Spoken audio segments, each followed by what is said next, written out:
వరుసగా వివిధ వర్గాల బాధితులంతా కూడా జగన్ గారిని కలవడం కూటమి నాయకులకి ఎక్కడో తేడా కొడుతుంది కదా. ఇప్పటికే ప్రతి ఇంట్లో కూడా డిస్కషన్ అనేది జరుగుతుంది. ఈసారి 3 పార్టీలు కాదు కదా 30 పార్టీలు కలిసి వచ్చిన జగన్మోహన్ రెడ్డి గారి గెలుపు ఖాయం అనేటువంటి డిస్కషన్ ప్రతి ఇంట్లో కూడా జరుగుతుంది.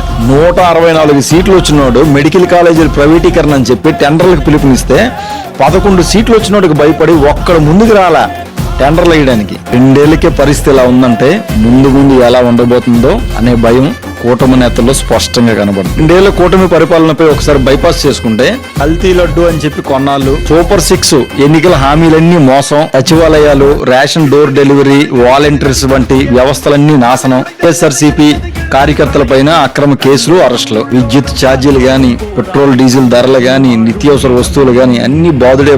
ట్రాఫిక్ పోలీసులకు ఒక నమస్కారం.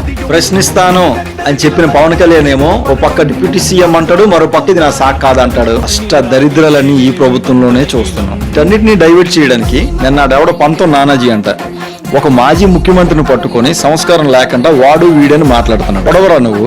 ఒక ఎమ్మెల్యే నీకే సంస్కారం లేకపోతే సామాన్య ప్రజలు మాకలా పనికి మన వేదవుతో ఏదో తిట్టిస్తారు.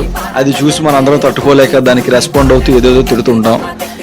వాళ్ళన్న మాటలు పక్కన పడేసి మనం అనేది ప్రజల దగ్గర తీసుకుని వెళ్తున్నారు. సో కాబట్టి వాళ్ళ ట్రాప్ లో ఎవరు కూడా పడద్దు చేసుకుంటూ